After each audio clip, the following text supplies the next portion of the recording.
अस्सलाम वालेकुम जी, कैसे हैं आप सब? उम्मीद करती हूँ कि आप सब ठीक होंगे। आज हम बनाने वाले हैं आसान रेसिपी के साथ परफेक्ट शामी कबाब, जो कि जायके में बहुत ही मज़ेदार होंगे और फ्राई करते हुए तो बिल्कुल भी नहीं टूटेंगे।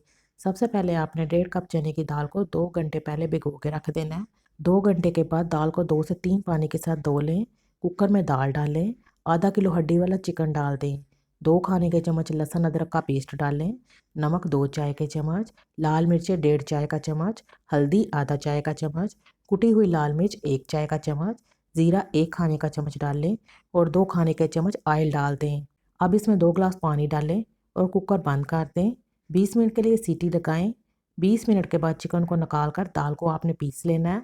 चिकन को हड्डी से अलग करके इसके रेशे बना लें। दाल में चिकन के रेशे डाल दें।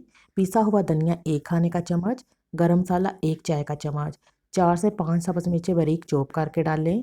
हस्बे ज़रूरत कटा हुआ धनिया और पुदीना डालकर अच्छी तरह से इसे मिक्स करके कबाब बना लें। कबाब बनाकर आप इन्हें फ्रीज़ भी कर सकते हैं। फ्रीज़ करने के लिए आपने 1 घंटे के लिए इन कबाबों को फ्रीज़र में रख देना है। फिर निकाल कर जिप लॉक बैग में डालकर फ्रीज़ कर लें। शामी कबाब बनाने के लिए फ्राई पैन में 3 से 4 खाने के चम्मच ऑयल ऐड करें। फिर जब ऑयल गर्म हो जाएगा तो अंडे में डिप करके कबाब डालकर फ्राई कर लें। एक तरफ से कलर आ जाए तो इसकी साइड को चेंज कर दें। दूसरी तरफ से कलर आने पर निकाल लें। आप अंडे के बगैर भी इन शामी कबाब को बना सकते हैं। फ्राई पैन या तवे पर 1 से 2 खाने के चम्मच ऑयल डालें और शामी कबाब रख दें। एक तरफ से कलर आ जाए तो साइड को चेंज करके दूसरी तरफ से कलर आने पर निकाल लें।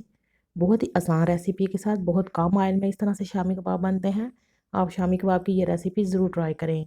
वीडियो अच्छी लगे तो लाइक कर दें, चैनल को ज़रूर सब्सक्राइब करें। अल्लाह हाफिज़।